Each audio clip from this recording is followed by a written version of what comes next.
Hi, I'm Bill Kristol. Welcome to Conversations. I'm very pleased to have as my guest today my friend Rich Lowry, the editor of National Review for, 17, 18 years? It's hard to believe. It's added up. Yeah, right. It's aged you. Editing the Weekly Standard for 20 years has aged me more, though. You seem to be perpetually youthful, so that's good. So you're more youthful today, right, after last. So we're talking, just to be clear, we're talking, when's that? Tuesday afternoon. It's less than 24 hours after Iowa. Have we dodged the bullet? It's a major relief, and the polls were just wrong. And we were told the Des Moines Register poll is the gold standard, at least always gets the order right, and it was wrong. As I told you before we started taping, I was out in Iowa last week, and when I was there Friday evening, I was in a hotel in Des Moines where there are a lot of ordinary Iowans in the lobby, and every single one I met said that they were voting for Marco Rubio.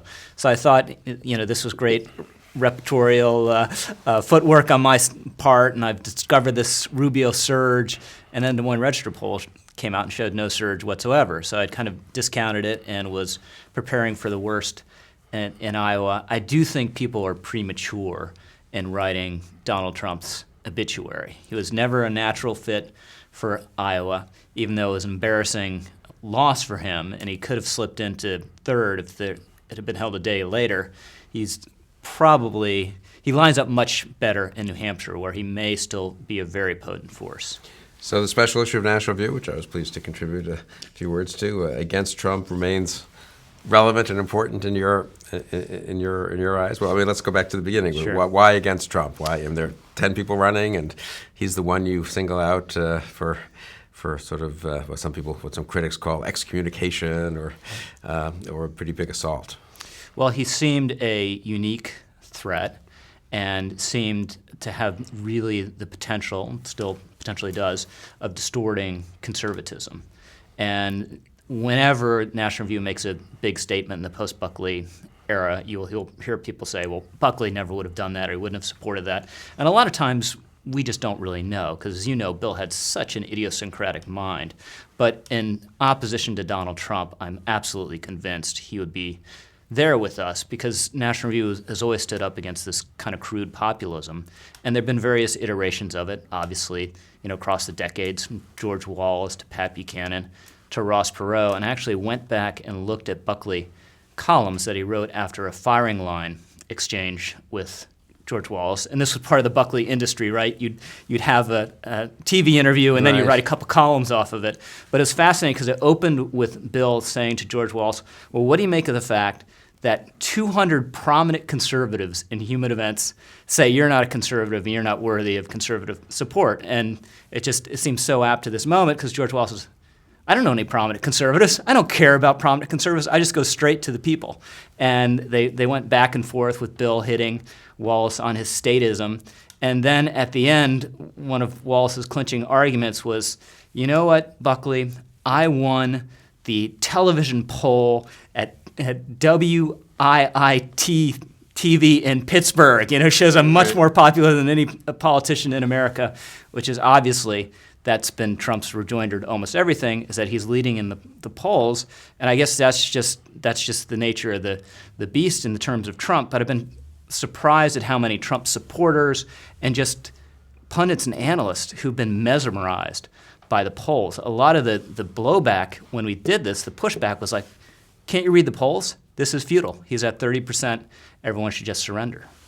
And so so Buckley did the hard work. He was pushing back. Well, Wallace, I guess, was in the Democratic primary, so it was a little different, I suppose, though. And then running as an independent, Buchanan, Perot, might be more analogous to Trump. But, well, let's go backwards. What do you make of the pushback? I mean, it doesn't seem very hard to make the case that Donald Trump, for a conservative magazine to say Donald Trump is not a conservative, as conservatism is defined for the last several decades. I don't see why that should be particularly controversial.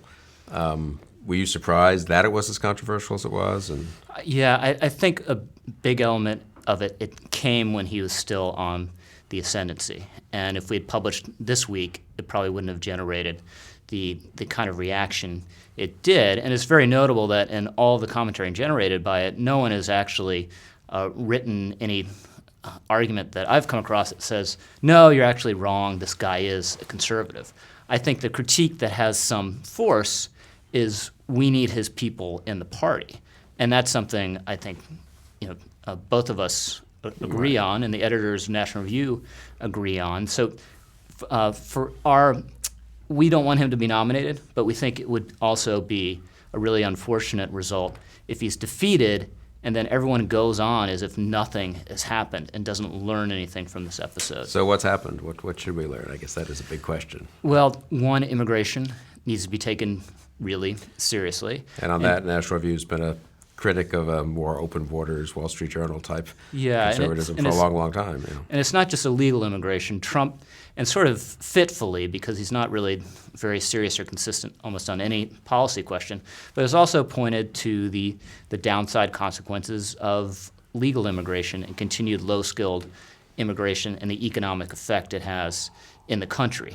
And Ted Cruz has picked up this argument and has reversed field. He used to be a supporter of even higher levels of low-skilled immigration, and we think the party needs to reverse field on that issue. And then another big nut to crack. Do you think the issue is immigration, or is it that immigration as a sort of symbol for working class and middle class Americans having economic troubles? I mean, I think that it's both. I think it is immigration as immigration, but it also ties into this blue-collar discontent. And you guys at the Standard and also at National Review, we've tried to push the party in directions to adopt an economic program that will address the discontents of these voters. And in some surveys, the single most pessimistic group in America is working class whites, more pessimistic than blacks and Hispanics, which is just astonishing given the historic discrimination faced by blacks, and blacks still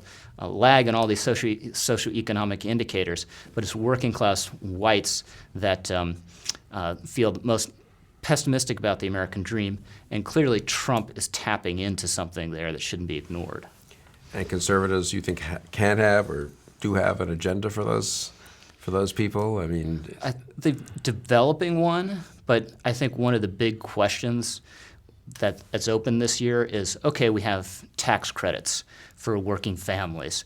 We have our various healthcare schemes, some of which depend also on tax credits. Right. We have some higher education reforms. But how do you actually make those things cut and have an impact for these voters? Trump really doesn't have any agenda for them except for higher tariffs and building a wall. Otherwise, his economic policy, at least as exemplified by his tax plan, is just traditional cookie-cutter Republican economics. It's just a version of the souped-up version of the Bush tax plan.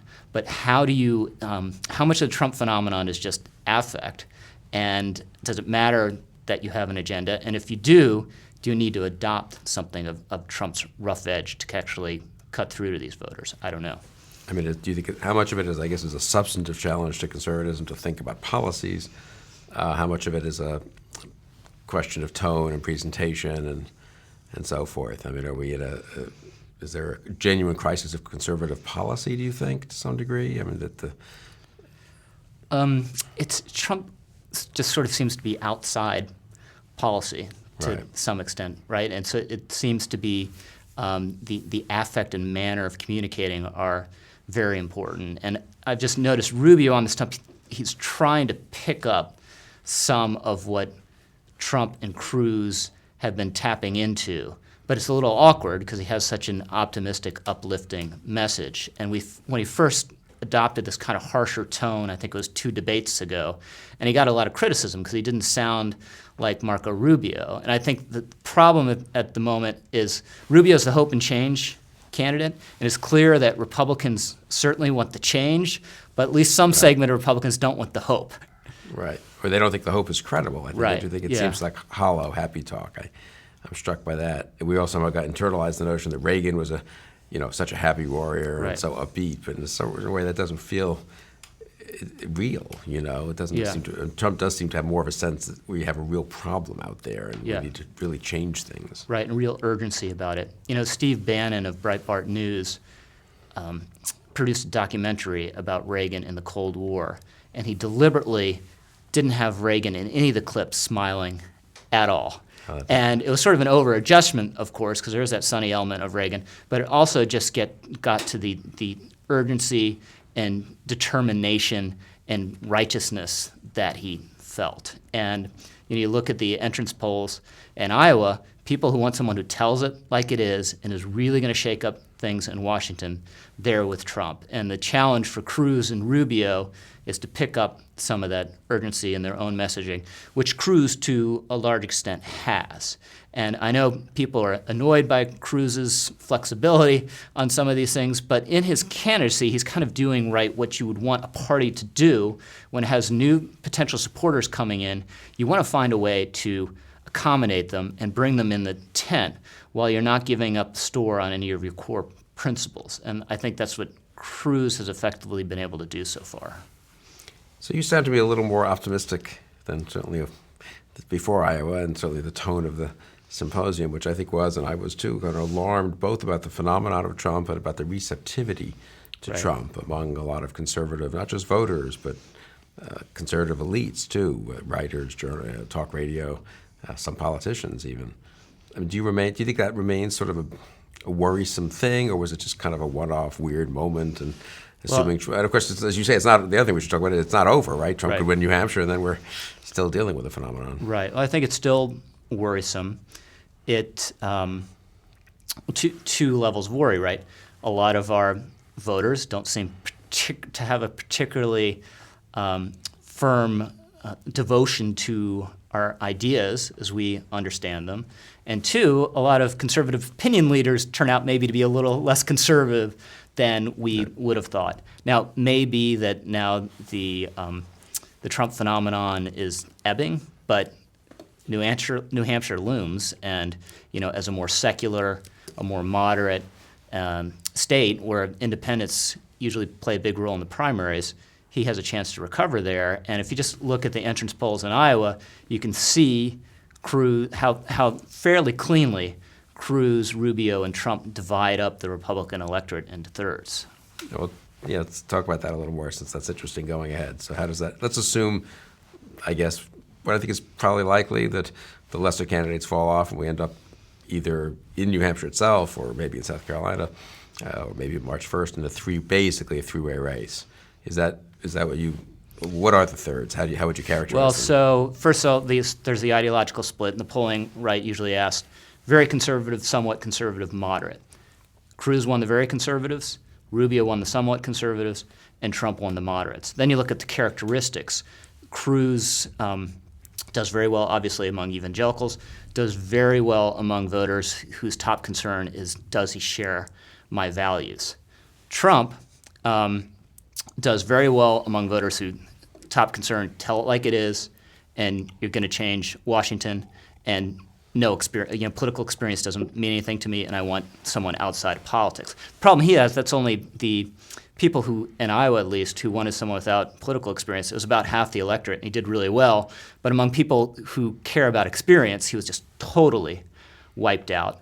And then Rubio wins on the electability argument. If what you care about most is winning in November, Rubio got 44% of those people. That was about 21% of the electorate.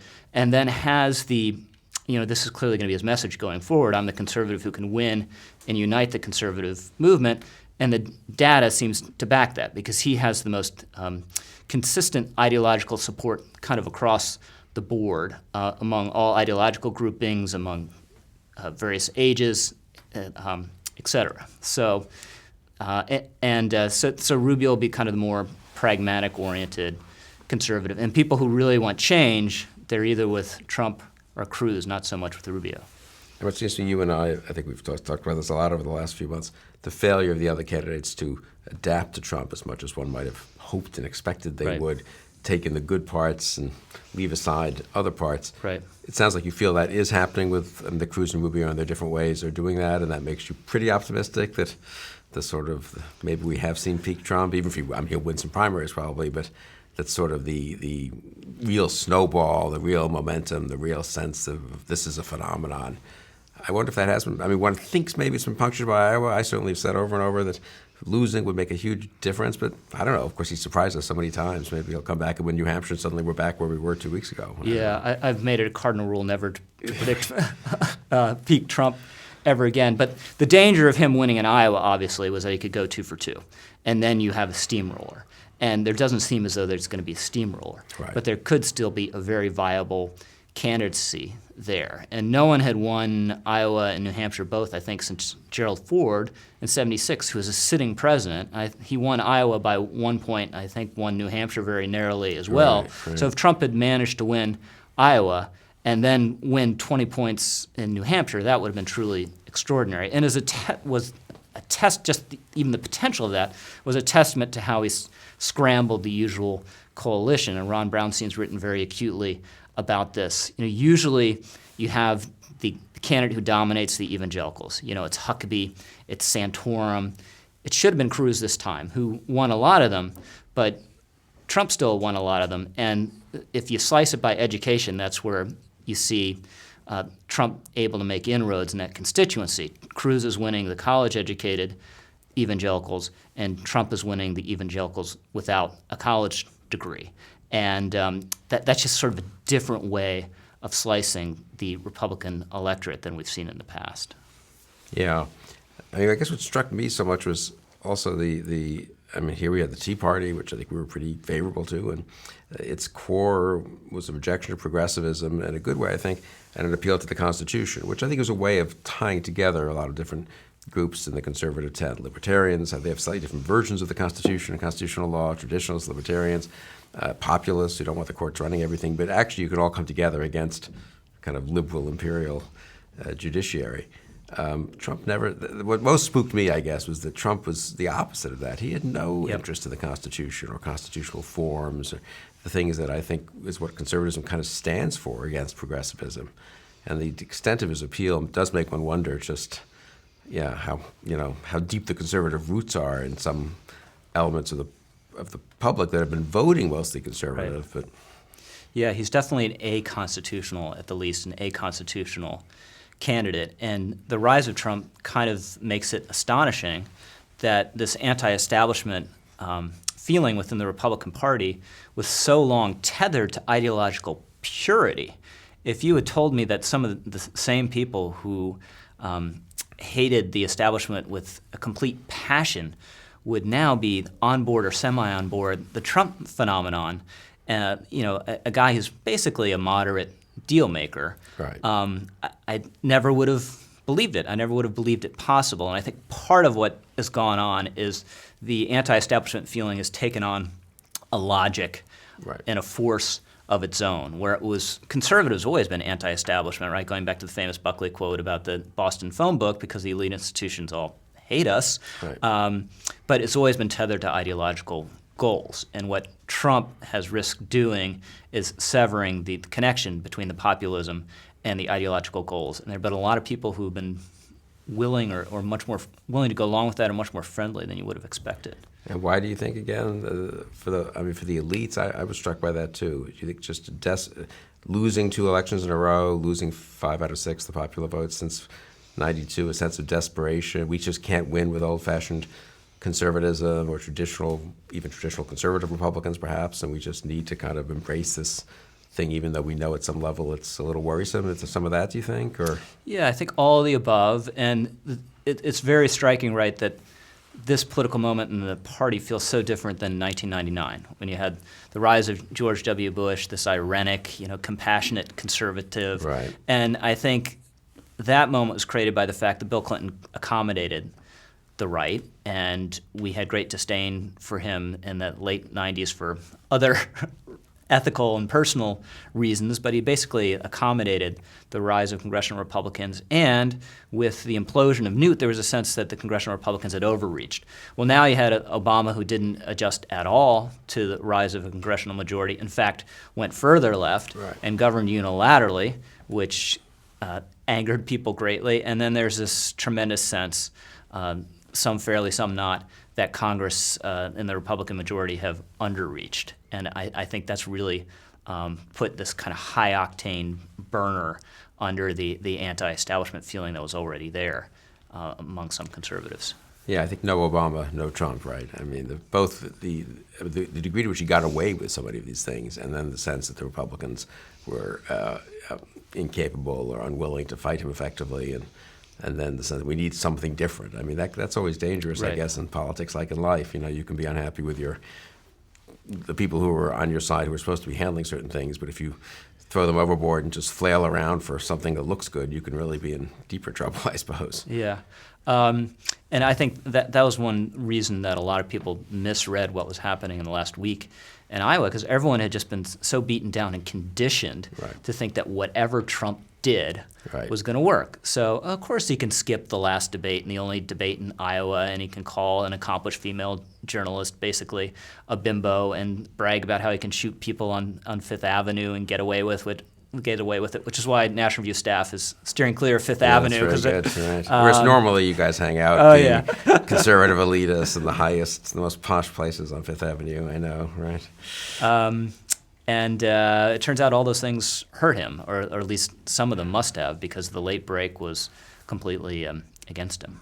Yeah, the late break thing is pretty interesting, isn't it? Yeah. It was pretty dramatic, right? What was it? The late deciders were what? I mean, I think the last 12% from the last week, if you decided in the last week you were Rubio or Cruz, and then as you got into the last days, you tended to be Rubio. Yeah. But I think another reason not to discount the Trump phenomenon and to try to learn from it and realize we need to keep the basic tendency in the fold is it feels as though it's something new and completely different, and there's that aspect of it because he's a celebrity and a reality star.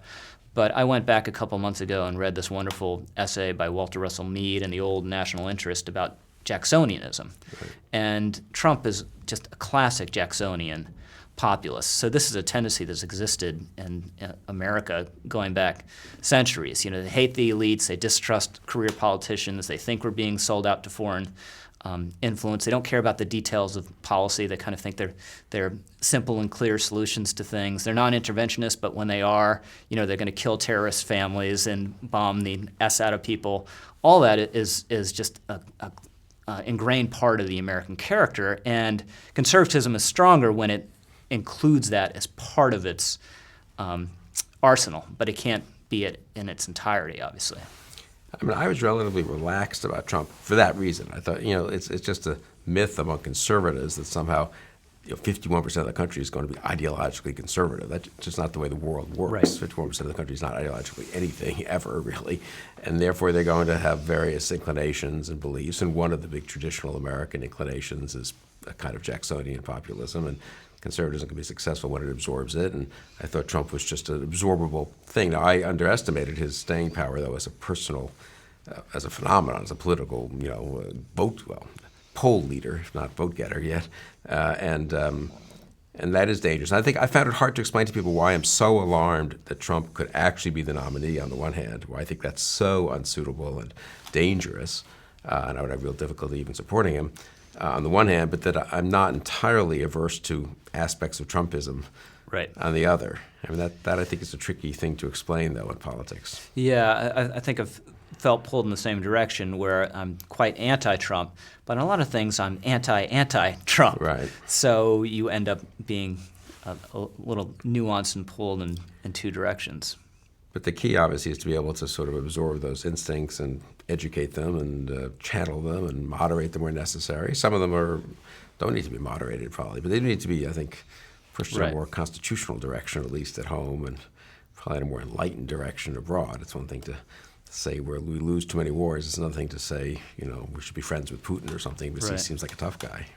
And it just shows, how important political leadership is. Because clearly there was this kind of free-floating sentiment out there, but there wouldn't be Trumpism as we know it if not for Donald Trump and his unique skills in tapping into it and crystallizing it. Because it's really extraordinary that this tendency is represented almost nowhere in the Republican Party among elected officials. Maybe Dave Bratt or maybe some of Jeff Sessions, but you know, Jeff Sessions is much more conservative than Donald Trump is. So it really took Trump and his skills, for better or worse, to bring this tendency out and make something of it.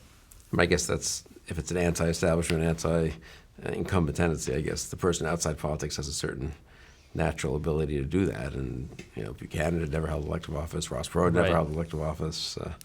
Go Father Coughlin, I mean, you can go all the way back, I suppose, and left and right in some ways.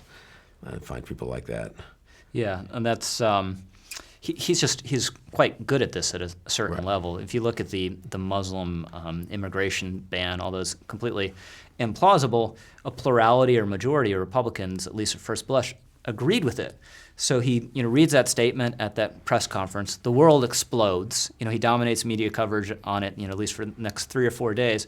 And every single other Republican, including Ted Cruz, denounces him and disagrees with him. So he's created this enormous wedge issue between what popular opinion is on this issue and where every single Republican is in the country. So he gets to own that opinion completely on his own. And that's just, as I say, you could lock 10 top political consultants in a room for a day, and I'm not sure they could come up with something that's so devilishly clever. And part of this, Trump's been doing this forever in a form in the business world, and I've actually been reading this biography of him, and it's how his dad operated as well. His dad wasn't as much of a public figure and wasn't quite as comfortable with it, but was obsessed in getting little notices in the newspapers in Brooklyn and Queens about his various projects and having ribbon-cutting ceremonies with pretty girls and that kind of thing, and buying off politicians to get favors on projects. And Trump is very much his father's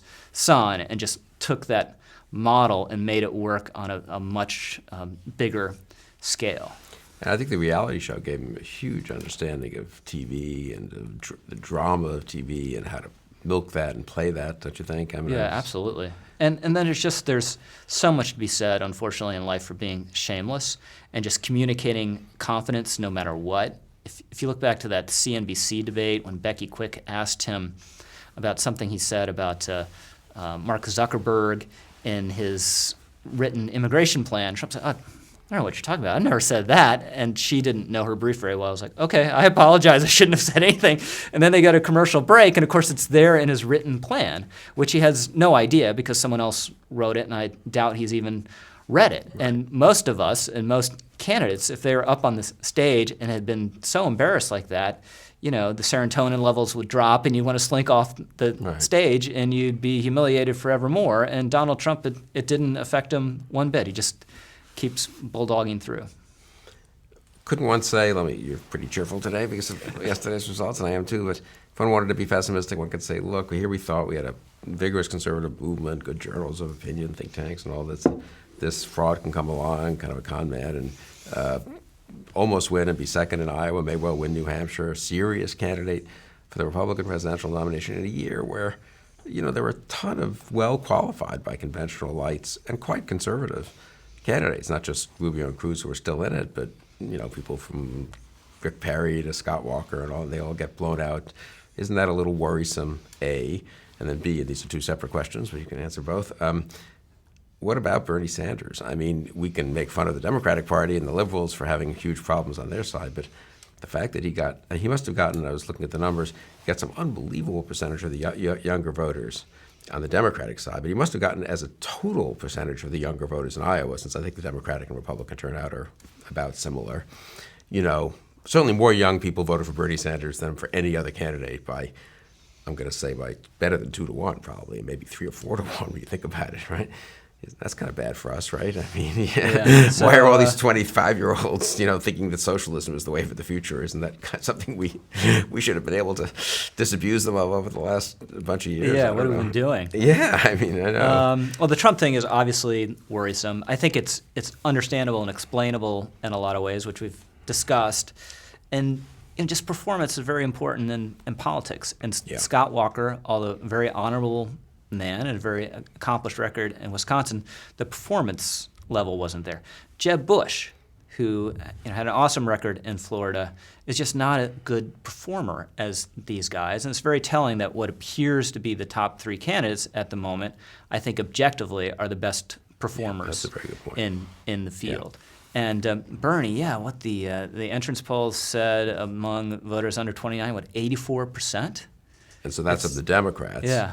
But it must mean if half the vote is Democrats, 40% of all the young people in Iowa voted for Bernie Sanders. It's quite something, and it goes to something we talked about a lot in the Reagan years, which you don't need to be young necessarily to appeal to young voters. Right. Reagan won the youth vote.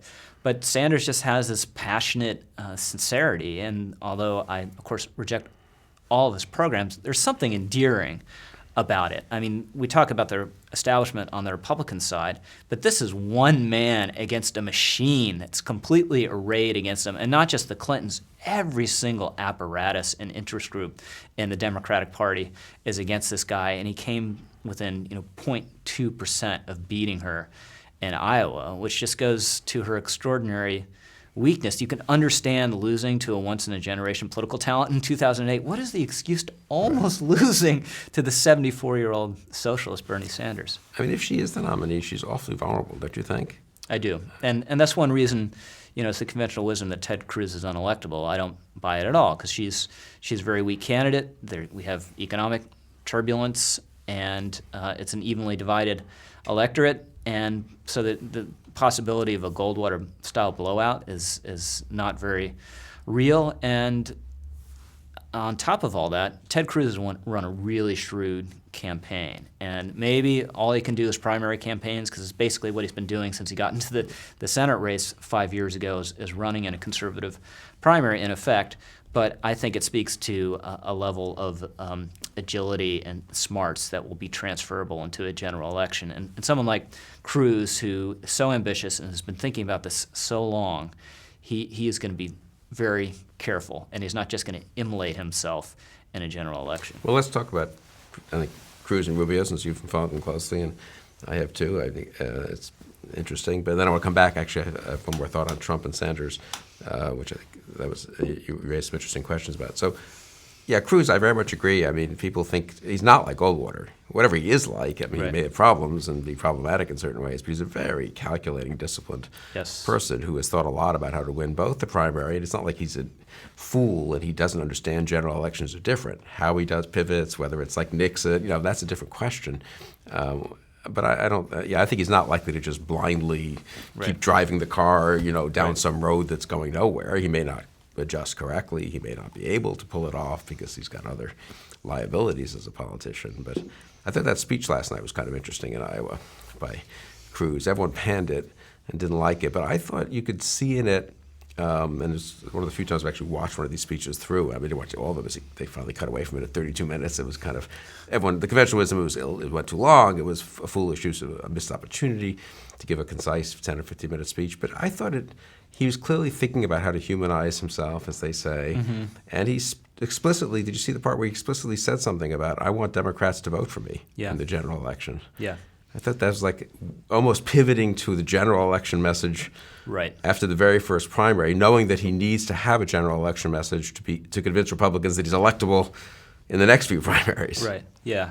I guess a little conventional on this one, because I don't understand why he took so long. This is like minor stuff, and it was a little rambling, and at least some of it seemed to be geared to a message that you would need to win the Iowa caucuses, which he'd just done, but obviously has an eye to South Carolina.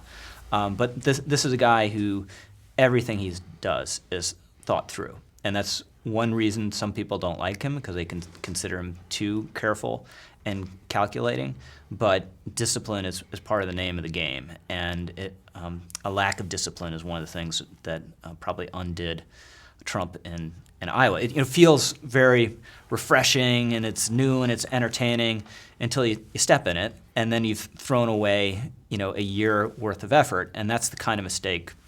He's not flawless, but that's not the kind of mistake Cruz is going to make. And Rubio, awfully talented. Very talented. I would say my hesitation about Rubio is still, to me, he occasionally feels a little light or a little tinny. And although he surged in the right time in Iowa, it's still not clear whether he's really going to catch fire. But he's thought through an agenda that should have some working class appeal. He never seems to really talk about it in those terms. He has a very controversial tax plan within the right, largely because it has this enormous child tax credit. I'm not sure I've ever heard him say, my tax plan will be the best for every working family in America, which is sort of strange. It's a little bit more of a typical kind of, as we were talking about earlier, kind of Reagan-esque uplift message. But there's no doubt about his his talent and his potential. And if you just look at the broad appeal within the party, and looking at that blind without considering any of the other candidates or some of the intangibles, you'd say this is the guy best positioned to win the nomination. I mean, I do think if you just came down from Morrison, you could put aside Trump for a minute, which is a big thing to put aside, I will grant, and say, okay, Democratic side, Hillary and Sanders, 68 and 74 years old, very conventional, sort of tired liberal establishment and socialist. And on the Republican side, two 45-year-old, pretty dynamic, impressive, talented senators. I don't know. It's a pretty good matchup. And that Obama's not too popular as the incumbent. And Hillary's got ethical issues with emails. I don't know. It just looks, like a pretty good matchup for whichever Republican runs against whichever Democrat. Yeah, and you put it very compellingly in a tweet. This is how we all absorb our information these days. But what did you say? That Bernie Sanders was born before Pearl Harbor, and both Cruz and Rubio were born what landmark did you use? After the moon landing. After the moon landing. Yeah, right. It's kind of amazing, really. Yeah. And you can see, it's much too early to speculate about VPs, but never too early for you, Bill, and never too early for you to pick the winner of the actually Veep stakes. But you could see how a Cruz-Rubio ticket would bring together the party and create potentially kind of a Clinton-Gore 1992 kind of feel where you're doubling down on young and, in this case, immigrant background to create a new feel for the party. And I guess one lesson I take from this conversation, just kind of thinking out loud, is, on the one hand, I think you were very good at saying politics is politics. One can sometimes overinterpret things and have metaphysical interpretations about the nature of conservatism, the nature of populism in America today in the 21st century.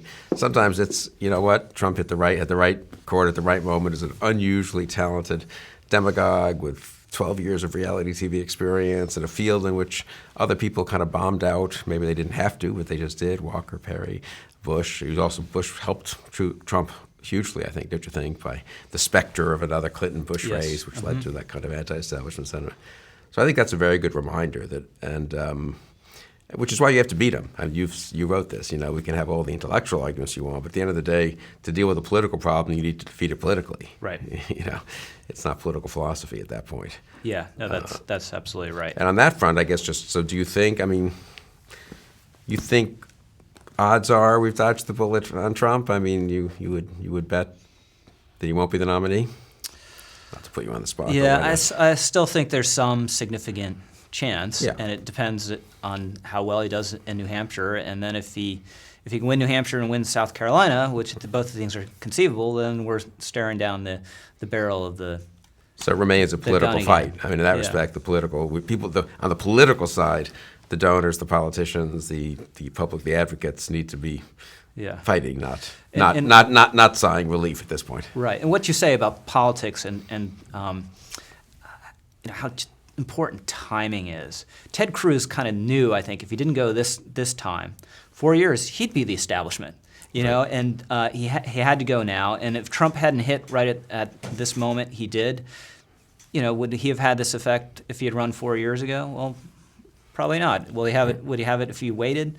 Probably not. Timing is everything, and just these little bumps in the road can make such a big difference and literally change history. Now, we don't know really objectively, right, what the effect was of Trump skipping that debate, but maybe it was worth 5 points in Iowa, and maybe we'd be having a totally different conversation and talking about a potentially totally different Republican Party if that had gone the other way. I think that's such an important point because I think people like us, especially I'm probably even more guilty of this than most, having studied political philosophy at all. One always wants to read into the quotidian events of the day and the week, sort of deep analysis and meaning, and of course there is some, and many of our favorite contributors to National Review and the Weekly Standard are very good at teasing that out, but it's also the case that sometimes it is about this particular decision, sometimes made impulsively, which has this little effect, which swings only a few thousand voters. What are we talking about in Iowa, Yeah. And suddenly the whole dynamic changes, and, that really is an important reminder, I think, about political life. It'll be interesting to see, you alluded to this just a second ago, just what the establishment does, because they were so on the sidelines, except for the Our Principles PAC, which was hitting Trump for about 7 days and appears to have made a difference. But otherwise, members of the establishment just hate Cruz so much, fear Cruz so much. They'd in a way been pushed at least towards the arms of Donald Trump, and you had a lot of establishment people, and especially establishment people backing Rubio, rooting for Trump in Iowa, which I thought extremely short-sighted. But I wonder if Cruz's victory in Iowa will keep those people on the sidelines at least a little bit longer, and just because they fear Cruz more than Trump. Don't you think they'd be crazy not to just rally behind Rubio from their point of view? I mean, if assuming they don't really want Trump and yeah, it's totally. Like I think it's been crazy. It's surprising how little. Along. I would say that's another weird. Again, I don't think there's some macro necessarily interpretation of this. I mean, it's just miscalculations or particular loyalty. The Bush thing, if the Bush thing hadn't happened the way it did and they all signed up and there was $100 million invested in Bush and then he goes nowhere and then they feel paralyzed because they can't ditch Bush. I mean, it's funny how many of these decisions are very contingent, and not maybe now they will get behind Rubio and you'll have more of a classic, I mean, Cruz-Rubio feels like a familiar Republican primary. Right.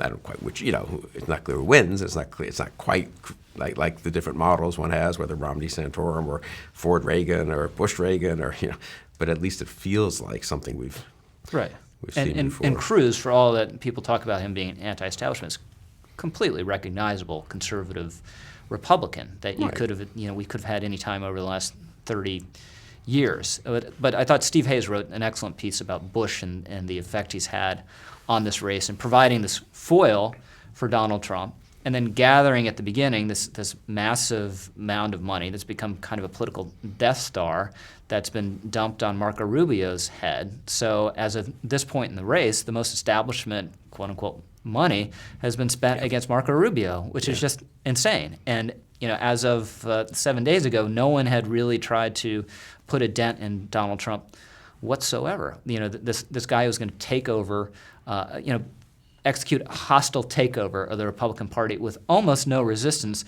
and with a lot of the consultant and lobbying class saying, you know what, we can live with it. And I guess one last thing I'd say about both Trump and both Cruz and Rubio, which I think is impressive about the two of them. Rubio had, $15 million spent against him in Iowa, I think, by the Bush super PAC, or maybe it's Bush super PAC and others. And there was still he took the hits and probably suppressed his vote for quite a while, but he still was able to come out at the end, which suggests as a pure matter of kind of political strength. There's a kind of appeal he's able to make to people to win votes there in the last few days. And Cruz, who was under assault from a lot of people, a lot of paid advertising against him, Trump really went after him the last 2 weeks, and again probably did damage, I think, on the Canadian birth, idiocy and all that. And then the governor goes after him on ethanol and all, and he showed a kind of toughness. I don't really mean psychologically, but almost like the way a racehorse kind of, barrels through trouble, and then still is going strong. Right.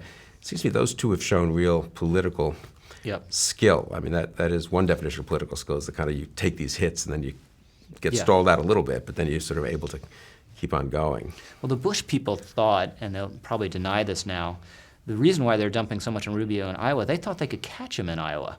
And there was a period, maybe 2 weeks ago or so now, when Rubio was dipping, and it looked as though it was possible. Yeah. And then he stabilized, and then he took off at the end. And Cruz, I was sort of gnashing my teeth. It's like, ethanol is such a stupid thing to win a caucus, to lose a caucus over, especially if you're going to lose it to Donald Trump. Right. He's been flexible on other stuff. Why couldn't he have been flexible on this? But he stood his ground.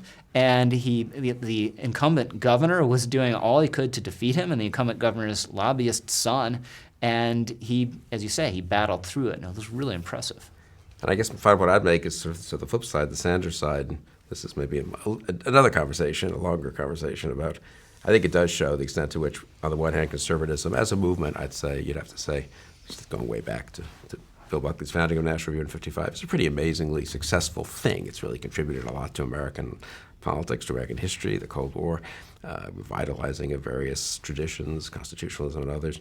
On the other hand, the total rout of us and our friends in educational institutions and some other parts of the culture, I don't know that it's our fault, but anyway, it is what it is, but it does produce, I think, a situation where Bernie Sanders can get, I'm really a little rattled by that. I mean, if we were only getting a lot of Democratic votes, well, fine. I mean, I'd be tempted, honestly, against Hillary Clinton to vote for Bernie Sanders just because he's so much more, seems more attractive as a person almost, one of the ways you get to vote against that whole Clinton machine. But the idea that young people are sort of entranced by the thought of socialism I know. in 2016 is a little unnerving. And the so polls maybe showing that 45% of people in Iowa consider themselves socialists, or 45% of Democrats or something. Right. It's astonishing. So and that's a bigger task for us, I guess. yeah, and and the parties are still major institutions in American life, and you have the Democrats taken over by that tendency. It's not a good thing. It's really kind of he's the American Jeremy Corbyn. Yeah. And people say Corbyn can never win. Well, you got a recession and a few of these accents of history we've talked about bouncing the wrong way. Who's to say he can't? And on that note of the contingency, that's a deep conservative truth, I think, the contingency of history and of politics. Thanks, Rich, for joining me today. Thanks so much, Bill. And thank you for joining us on Conversations.